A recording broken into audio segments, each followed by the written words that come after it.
ಕೀರ್ತಿ ಸೌಧಗಳ ಮಧ್ಯೆ ಧಾರ್ಮಿಕ ಸೌಧ ನಿರ್ಮಾಣ.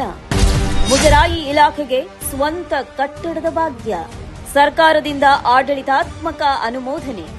ಧಾರ್ಮಿಕ ಸೌಧ ನಿರ್ಮಾಣಕ್ಕೆ ಅಸ್ತು. ಸಚಿವ ರಾಮಲಿಂಗಾರೆಡ್ಡಿಯವರು ಮುಜರಾಯಿ ಇಲಾಖೆ ವಹಿಸಿಕೊಂಡ ನಂತರ ಆಗಿರುವ ಅಭಿವೃದ್ಧಿ ಕಾರ್ಯಕ್ರಮಗಳು, ಅಭಿವೃದ್ಧಿ ಕೆಲಸಗಳು ಹಿಂದುತ್ವಕ್ಕೆ ಮತ್ತಷ್ಟು ಪುಷ್ಟಿ ನೀಡಿದೆ.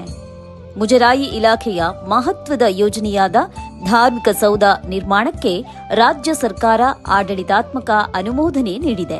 ದೇಶದಲ್ಲೇ ಪ್ರಥಮ ಬಾರಿಗೆ ಮುಜರಾಯಿ ಇಲಾಖೆಗೆ ಪ್ರತಿಷ್ಠಿತ ಕಟ್ಟಡ ಹೊಂದಿದಂತಾಗಿದೆ. ರಾಜಧಾನಿಯ ಕೆಆರ್ ವೃತ್ತದಲ್ಲಿರುವ ಶ್ರೀ ರಾಮಾಂಜನೇಯ ಸ್ವಾಮಿ ದೇವಾಲಯಕ್ಕೆ ಸೇರಿದ ಜಾಗದಲ್ಲಿ ಧಾರ್ಮಿಕ ಸೌಧ ನಿರ್ಮಾಣ ಮಾಡಲಾಗ್ತಾ ಇದೆ. ಸೌಧ ನಿರ್ಮಾಣಕ್ಕೆ ಸಂಬಂಧಿಸಿದಂತೆ ಕಳೆದ ವರ್ಷದ ನವೆಂಬರ್ನಲ್ಲಿ ನಡೆದ ಧಾರ್ಮಿಕ ದತ್ತೆ ಇಲಾಖೆ ಪರಿಷತ್ ಸಭೆಯಲ್ಲಿ ನಿರ್ಣಯಿಸಲಾಗಿತ್ತು.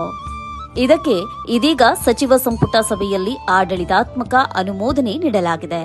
ಮುಜರಾಯಿ ಇಲಾಖೆಯ ಜವಾಬ್ದಾರಿ ವಹಿಸಿಕೊಂಡ ನಂತರ ಸಚಿವ ರಾಮಲಿಂಗಾರೆಡ್ಡಿ ಅವರು ಇಲಾಖೆಗೆ ಹೊಸ ಆಯಾಮ ನೀಡುತ್ತಾ ಬಂದಿದ್ದು, ಭಕ್ತರು ಮತ್ತು ಅರ್ಚಕರ ಅನುಕೂಲಕ್ಕಾಗಿ ಮೊದಲನೇ ಬಾರಿಗೆ ಕರ್ನಾಟಕದಲ್ಲಿ ವಿವಿಧ ಅಭಿವೃದ್ಧಿ ಕಾರ್ಯಕ್ರಮಗಳು, ಅರ್ಚಕರು ಭಕ್ತಿಗೆ ಅನುಕೂಲ ಕಾರ್ಯಕ್ರಮಗಳು ಮಾಡುತ್ತಾ ಬಂದಿದ್ದಾರೆ.